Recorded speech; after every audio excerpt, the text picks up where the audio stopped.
नमस्कार दोस्तों, welcome to my YouTube channel state job. दोस्तों, अगर आप चैनल पर नए आए हो तो आपसे रिक्वेस्ट है चैनल को सब्सक्राइब करके सपोर्ट कीजिएगा डेली जॉब नोटिफिकेशन के लिए। छोटे यूट्यूबर हूँ, आपकी एक सब्सक्राइब मेरे लिए मायने रखते हैं। वीडियो अच्छी लगे तो चैनल को सब्सक्राइब जरूर करके जाइएगा। दोस्तों, वीडियो को पूरा देखिएगा। आप लोगों को यहाँ पर exam pattern, syllabus, full details यहाँ पर मिलने वाला है। स्किप मत कीजिएगा, नहीं तो आपका डिटेल्स छूट जाएगा। दामोदर वैली कॉरपोरेशन पर रिक्रूटमेंट होने वाला है, समझ गए होंगे पिक्चर देख के। यहाँ पर जूनियर इंजीनियर अलग अलग स्ट्रीम पे 60 पोस्ट है और माइनिंग सर्वेयर 4 पोस्ट है। ऑफिशियल नोटिफिकेशन में आ रहा है दोस्तों। टोटल वैकेंसी यहाँ पर 64 पोस्ट है।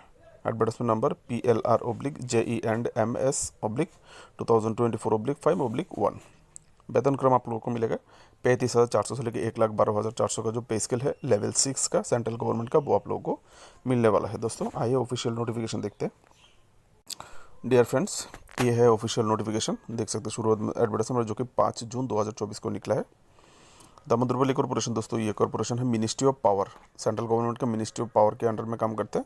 एक स्टैट्यूटरी ऑर्गेनाइजेशन है जो गवर्नमेंट ऑफ इंडिया का, जो कि one of the premier power utilize in India engagement, जैसे कि thermal power, hydel power generation, transmission and distribution, water management, ये सब काम इसमें होते हैं, रिन्यूएबल एनर्जी वगैरह, और माइनिंग सेक्टर पे काम करते हैं। ठीक है, यहाँ पर इंजीनियर का रिक्रूटमेंट होने वाला है। ये दोस्तों वैकेंसी डिटेल देखते हैं यहाँ पे। ये देखिए वैकेंसी डिटेल आपका। Total vacancy junior engineer grade 2 का रिक्रूटमेंट होने वाला है। ग्रेड 2 में मैकेनिकल 16 पोस्ट टोटल, जिसमें यूआर के लिए 9 पोस्ट, ओबीसी के लिए 4 पोस्ट, एससी के लिए 2 पोस्ट, एसटी के लिए नहीं है, ईडब्ल्यूएस के लिए 1 पोस्ट। ठीक है, उसके बाद जूनियर इंजीनियर ग्रेड 2 इलेक्ट्रिकल के लिए 20 पोस्ट है, यूआर के लिए 9, ओबीसी के लिए 5, एससी के लिए 3, एसटी के लिए 1, ईडब्ल्यूएस के लिए 2 पोस्ट है। Junior engineer grade 2 C and I 2 post है, 1 पोस्ट यूआर के लिए, 1 पोस्ट एसटी के लिए। दोस्तों, next junior engineer grade 2 civil engineer के लिए 20 पोस्ट है टोटल, जिसमें यूआर के लिए 9, ओबीसी के लिए 5, एससी के लिए 3, एसटी के लिए 1, ईडब्ल्यूएस कैंडिडेट के लिए 2 पोस्ट है। उसके बाद junior engineer C O double M के क्या मीनिंग समझो। जो लोग अगर अपने स्ट्रीम पे पढ़ाई किया है तो आपको मालूम होगा, कम क्या है, कॉमर्स या कॉमन, मुझे तो नहीं मालूम। ठीक है, आप लोग पता कर लीजिएगा। 2 पोस्ट है, ओबीसी के लिए 1 पोस्ट, एससी के लिए 1 पोस्ट है। उसके बाद माइनिंग सर्वेयर टोटल 4 पोस्ट, जिसमें यूआर के लिए 3 पोस्ट, ओबीसी के लिए 1 post. Age limit junior engineer के लिए 18 से लेकर 28 ईयर जनरल यूआर कैंडिडेट के लिए, और माइनिंग सर्वेयर के लिए जनरल यूआर कैटेगरी के लिए 18 से लेकर 30 ईयर।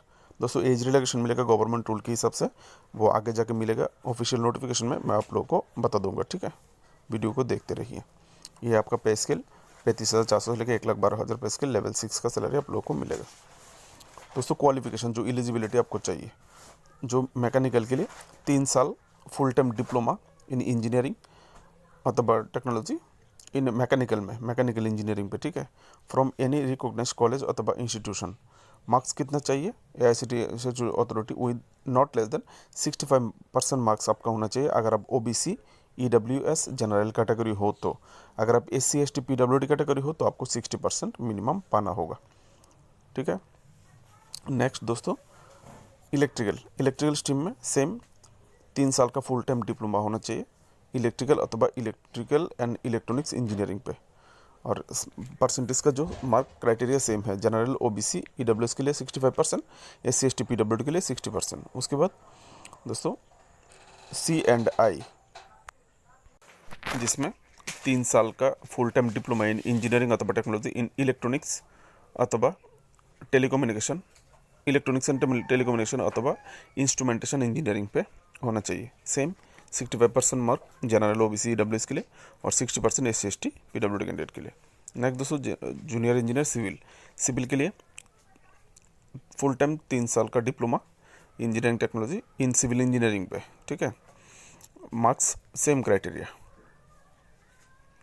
दोस्तों, जूनियर इंजीनियर कॉमन, यहाँ पर 3 साल का डिप्लोमा होना चाहिए इलेक्ट्रॉनिक्स एंड टेलीकम्युनिकेशन अथवा टेलीकम्युनिकेशन इंजीनियरिंग अथवा इलेक्ट्रॉनिक्स एंड कम्युनिकेशन इंजीनियरिंग पे होना चाहिए। सेम मार्क का परसेंटेज सेम होना चाहिए। जनरल ओबीसी ईडब्ल्यूएस के लिए 65, एससी एसटी के लिए 60%। अब यह है माइन सर्वेयर के लिए दोस्तों, matriculation with not less than, आपको 10th में 65% होना चाहिए जनरल ओबीसी ईडब्ल्यूएस कैंडिडेट के लिए और 60% एससी एसटी पीडब्ल्यूडी कैंडिडेट के लिए, ठीक है। सर्वे और सर्टिफिकेट,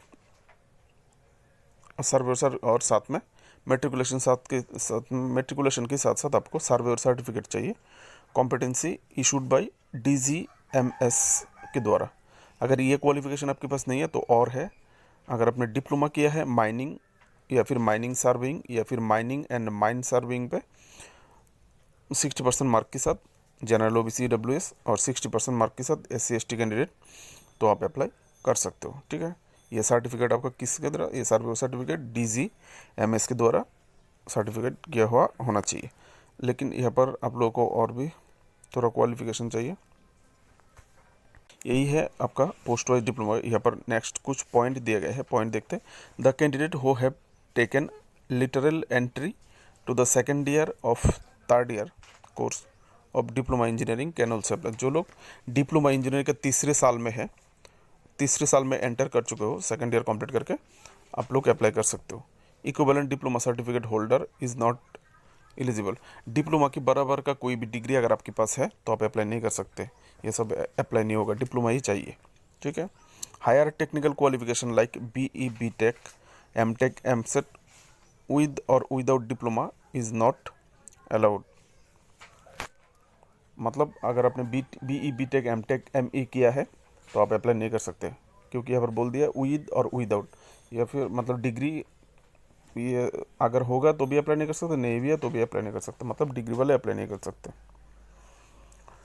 दोस्तों अपर एज लिमिट, ये है आपका अपर एज लिमिट। एज लिमिट तो पहले अपने देखते हैं, माइनिंग सर्वे के लिए, जनरल के लिए, यूआर के लिए 18 से लेकर 30 ईयर और इंजीनियर के लिए 18 से लेकर 28 ईयर। एज रिलैक्सेशन मिलेगा गवर्नमेंट रूल के हिसाब से आप लोगों को। ये है आपका रिजर्वेशन, यह वैकेंसी रिजर्वेशन का क्राइटेरिया ऑलरेडी आप देख चुके हैं। वैकेंसी रिजर्वेशन, यहाँ पर एज रिलैक्सेशन देखिए, ओबीसी एनसीएल को 3 साल, एससी एसटी को 5 साल, पीडब्ल्यूडी को 10 साल, ठीक है, जनरल यूआर कैटेगरी को। और अगर पीडब्ल्यूडी है, आप ओबीसी एनसीएल हो तो 13 साल, अगर आप पीडब्ल्यूडी कैंडिडेट हो, एससी एसटी हो तो 15 साल मिलेगा। जम्मू कश्मीर डोमिसाइल, जो कि कश्मीर के रहने वाला victim, ex serviceman, victim of riots, जो कि गुजरात दंगा और 1984 का जो राइट हुआ था उसमें इन्वॉल्व है, तो गवर्नमेंट ऑफ इंडिया के रूल के हिसाब से आप लोगों को एज रिलैक्सेशन मिलेगा। बाकी का डिटेल्स थोड़ा थोड़ा आप लोग देख लीजिएगा।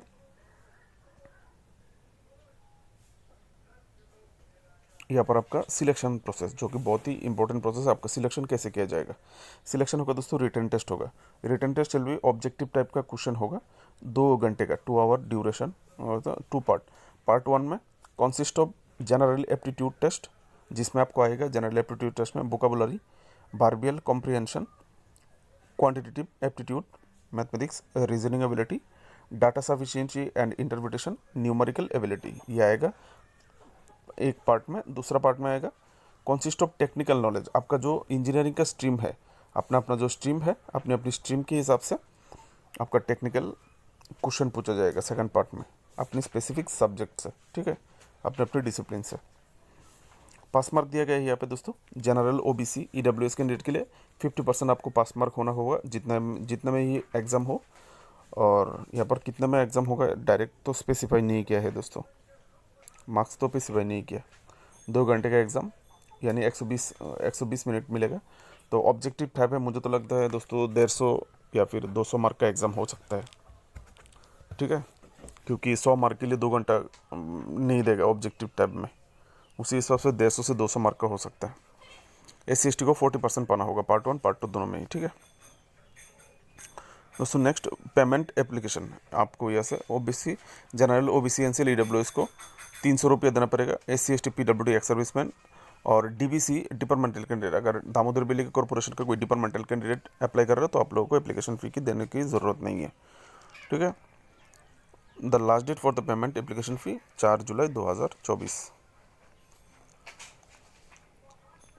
दोस्तों ये आपका सैलरी पहले भी देख चुके हो, 7 पे कमीशन के हिसाब से मिलेगा। सर्विस बॉन्ड आप लोगों को कितना मिलेगा, जनरल ओबीसी ईडब्ल्यूएस को 2 लाख रुपए पर सर्विस बॉन्ड मिलेगा, एससी एसटी पीडब्ल्यूडी को 1 लाख रुपए सर्विस बॉन्ड मिलेगा। दोस्तों आइए आप लोगों के लिए सिलेबस देखते हैं, ठीक है। यहाँ पर आप लोगों को जो डॉक्यूमेंट्स चाहिए होगा वेरिफिकेशन के लिए, ये डॉक्यूमेंट्स है, आप लोगों को ये डॉक्यूमेंट्स सबमिट करना होगा। आपके वेरिफिकेशन में ये सब डॉक्यूमेंट्स आपको चाहिए होगा, ठीक है, original documents. Candidate must bring on one set self attested photocopies, एक सेट अपना जितना भी ओरिजिनल डॉक्यूमेंट है एक सेट जेरॉक्स करवा के सेल्फ अटेस्टेड कर लीजिएगा, सेल्फ अटेस्टेड चाहिए एलोंग विद ओरिजिनल सर्टिफिकेट, और साथ में ओरिजिनल के साथ आप लोगों को जब डॉक्यूमेंट वेरिफिकेशन होगा तो आपका होना होगा। तो डॉक्यूमेंट क्या क्या चाहिए, online application form, online apply application form मतलब जब आप ऑनलाइन अप्लाई करेंगे एप्लीकेशन फॉर्म का एक प्रिंट आउट निकाल लेना है आपका, ठीक है, ऑनलाइन अप्लाई सबमिशन होने के बाद उस एप्लीकेशन फॉर्म, उसके बाद date of birth certificate, marksheet certificate आपका क्लास 10th 12 का, डिप्लोमा इंजीनियरिंग माइंस सबका, valid diploma engineering mines surveying, ये सब सर्टिफिकेट क्या चाहिए आप लोग देख सकते हैं, ठीक है। आप अगर आप जॉब होल्डर हो, central government, state, semi government, किसी भी कहीं पर नौकरी कर रहे हो तो आप लोग को नो ऑब्जेक्शन सर्टिफिकेट मस्ट चाहिए।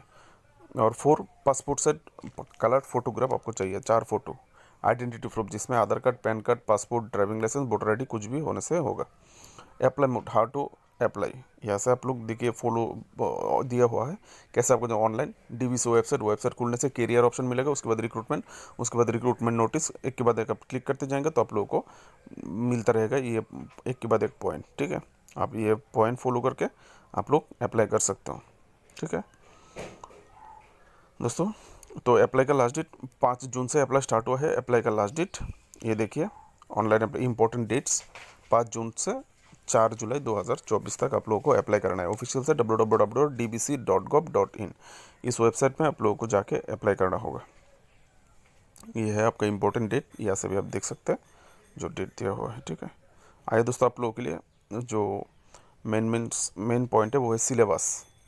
ये है आपका सिलेबस, देख सकते हैं, ठीक है। Junior engineer mine and surveyor, देखिए सिलेबस क्या चाहिए आपको। Inactive the computer based discipline syllabus, general aptitude test, ये जो आपका जो जनरल एप्टीट्यूड टेस्ट होगा जिसमें मैंने बोला था आप लोगों को जनरल इंटेलिजेंस एंड रीजनिंग। देखिए इसमें आपको क्या क्या पढ़ना होगा जनरल इंटेलिजेंस एंड रीजनिंग से। दोस्तों मैं लाइन बाय लाइन नहीं पढ़ूंगा, आप लोग वीडियो को स्टॉप करके देख लेना, ठीक है। उसके बाद बी पार्ट में जनरल अवेयरनेस, क्या क्या पढ़ना होगा आप लोग वीडियो को स्टॉप करके देख सकते हैं। सी ऑप्शन में जनरल इंग्लिश, जनरल इंग्लिश में आपको क्या क्या पढ़ना होगा आप देख सकते हैं, ठीक है। English grammar, narration, voice, basic sentence pattern, transformation of sentence, ठीक है, डिटर्मिनेंट्स एंड प्रीपोजिशन, टेंसेस, ये सब आप लोगों को पढ़ना होगा, ठीक है। ये है पहला पार्ट, 2 पार्ट में होने वाला था। सेकंड पार्ट में जो आपका सब्जेक्ट, आपके सब्जेक्ट रिलेटेड क्वेश्चन होगा बोला गया था, ठीक है। ये सेकंड पार्ट देखिए। पहला जो है सिलेबस है मैकेनिकल इंजीनियरिंग के लिए। मैकेनिकल इंजीनियर को क्या पढ़ना होगा देख सकते हैं। मैकेनिकल इंजीनियरिंग में दोस्तों पढ़ना होगा आप लोगों को फंडामेंटल्स एंड बेसिक्स। मैं धीरे धीरे वीडियो को ऊपर की तरफ कर रहा हूँ, आप लोग अपने अपने हिसाब से देख लीजिएगा। उसके बाद पावर प्लांट इंजीनियरिंग स्ट्रीम क्या क्या पढ़ना पड़ेगा, बेसिक उसमें क्या क्या पढ़ना कर आप देख सकते हो। उसके बाद बेसिक थर्मोडायनेमिक्स, उसके बाद fluid machines, sorry friends, mechanics, उसके बाद हीट ट्रांसफ़र, उसके बाद मटेरियल साइंस, उसके बाद मैन्युफैक्चरिंग सेंटेंस। ये आप पढ़ना होगा आपको मैकेनिकल में, ठीक है। अब यह स्ट्रीम है इलेक्ट्रिकल। देखिए इलेक्ट्रिकल में क्या क्या पढ़ना होगा, basic electrical engineering concepts, B में electrical machines under power house, transmission and distribution system, next metering system, ये आपको पढ़ना होगा। यह है syllabus for the C and I, civil engineering grade 2 C and I से बेसिक एंड फंडामेंटल्स आपको पढ़ना होगा। बी ऑप्शन में basic of measurements, transducer, transmitter, indicators और गॉज। दोस्तों यह सब आपको क्या क्या पढ़ना पड़ेगा इस विषय से आप देख लीजिएगा, बहुत लंबा विषय है, ठीक है। ऑप्शन डी में सेमीकंडक्टर एंड डायोड्स। दोस्तों मैंने इंजीनियरिंग का स्टूडेंट नहीं हूँ इसलिए मैं इतना पढ़ नहीं पाऊँगा, आप लोग अपने अपने हिसाब से देख लीजिएगा। मैं धीरे धीरे वीडियो को ऊपर की तरफ कर रहा हूँ। यही है सी एंड आई का, ठीक है। अभी है सिविल का। सिविल में fundamentals of civil engineering and knowledge of different materials. ये दूसरा ऑप्शन। बी में कंक्रीट टेक्नोलॉजी, सी में construction materials and its management, D में स्ट्रक्चरल इंजीनियरिंग, ई में soil machines mechanics and foundation engineering, F में highway and railway engineering, G में water supply and sanitization. Option H में दोस्तों surveying, surveying में। Option I में quality related issue. उसके बाद मिसलेनियस, विविध, नाना नाना प्रकार, जो भी बेसिक है, ठीक है। उसके बाद दोस्तों वो जो ग्रेड टू इंजीनियरिंग COMM दिखाया था दोस्तों, ये कम्युनिकेशन है। मुझे समझ में नहीं आता, मैं उसको कॉमर्स समझ लिया था, कभी कभी कॉमन भी समझ लेता, माफ़ कीजिएगा। कम्युनिकेशन, ठीक है। टेक्निकल नॉलेज, जो कम्युनिकेशन में आपको क्या, basic electricity, electronics devices and circuits. Option C में डिजिटल इलेक्ट्रॉनिक्स, जिसमें नंबर सिस्टम। कम्युनिकेशंस, कम्युनिकेशन में आपको क्या पढ़ना है, AM FM PM मॉड्यूलेशन, ये आपको पढ़ना होगा दोस्तों। अभी है माइनिंग सर्वेयर, जो अलग से एक पोस्ट है माइनिंग सर्वेयर का। माइनिंग सर्वेयर के लिए देखिए आप लोगों को क्या क्या यहाँ से पढ़ना होगा। Subject to knowledge, multiple choice MCQ। Mining surveyor के लिए आप लोग देख सकते हैं यहाँ पर क्या क्या आप लोगों को पढ़ना होगा। लिटरल मैनेजमेंट, EDM, इसमें क्या क्या पढ़ना होगा, ठीक है। Angular management, plan, table serving, ये सब आप लोग ऐसे देख सकते हैं, ठीक है। आप लोगों के लिए है। लास्ट में मेथड एंड देयर लिमिटेशंस, ये है आपके मेथड और इसके लिमिटेशंस आपको जानना होगा, ठीक है। दोस्तों वीडियो यहीं पर, नोटिफिकेशन यहीं पर ख़त्म होता है और नहीं है, ठीक है। इन्फॉर्मेशन अगर आपके लिए हेल्पफुल रहे तो प्लीज़ चैनल को सब्सक्राइब करके जाइएगा। दिन भर आप लोगों के लिए मेहनत करता हूँ, आप लोग सब्सक्राइब करेंगे तो मुझे मेहनत का फल मिल जाएगा। दोस्तों फिलहाल ये नोटिफिकेशन लिंक और ऑनलाइन अप्लाई लिंक के लिए वीडियो डिस्क्रिप्शन पर जाइए, दोनों ही लिंक आप लोगों के लिए अवेलेबल है। आप लोग अप्लाई कर सकते हैं और ये नोटिफिकेशन ओपन करके देख सकते हैं। बेस्ट ऑफ लक मेरी तरफ से, शुभकामनाएं आप सबको। Thank you.